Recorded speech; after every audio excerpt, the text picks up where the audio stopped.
ওকে, ধন্যবাদ।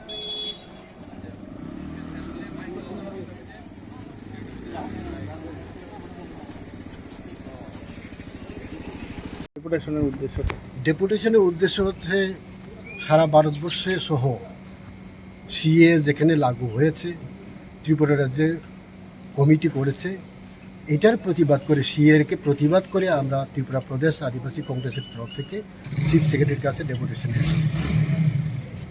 আমরা একটা কথাই জানি যে আফগানিস্তান, পাকিস্তান, বাংলাদেশ থেকে যারা মাইনরিটি আছে তারা এই ভারতবর্ষের মধ্যে 2014 সালে 31 অক্টোবর থেকে যারা অ্যাপ্লাই করবে তাদেরকে সিটিজেনশিপ দেওয়া হবে, ভারতের নাগরিকত্ব দেওয়া হবে। তো ত্রিপুরা রাজ্য তিন দিকে বাংলাদেশ।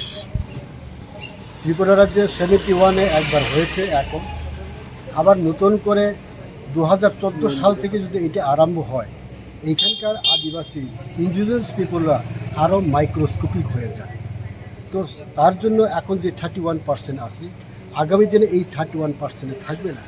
আমরা এর জন্যই এটাকে প্রতিবাদ করছি যে ত্রিপুরা রাজ্যে যেন এই সিটিজেনশিপ অ্যামেন্ডমেন্ট লাগু না করে, এর জন্য আমরা চিফ সেক্রেটারির কাছে এসেছি। চিফ সেক্রেটারি আমাদের আশ্বস্ত করেছেন এটা যেহেতু ল ডিপার্টমেন্টের ব্যাপার, ল ডিপার্টমেন্টে উনি একটা ফাইল প্রসেস করে পাঠাবেন।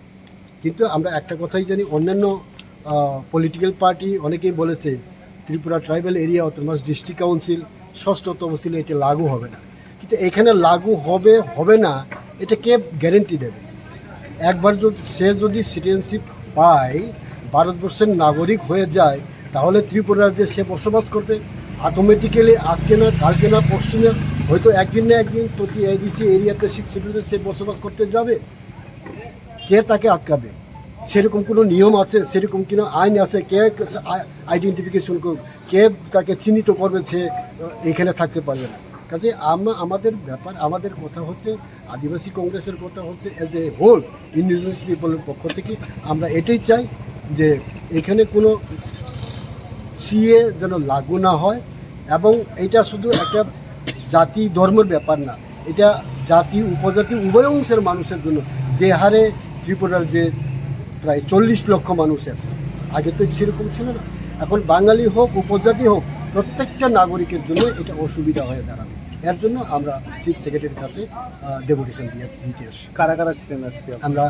আজকে উনি আমাদের প্রাক্তন মন্ত্রী মনীন্দ্র রিয়াং, দিবা চন্দ্র রাঙ্কল প্রাক্তন বিধায়ক, অসূর্য বর্মা প্রাক্তন বিধায়ক, কিরন্ত ত্রিপুরা আদিবাসী কংগ্রেসের নেতা। আর আপনি? আমি শঙ্কর কুমার জমাতিয়া, আমি আদিবাসী কংগ্রেসের ত্রিপুরা কংগ্রেসের চেয়ারম্যান। ধন্যবাদ।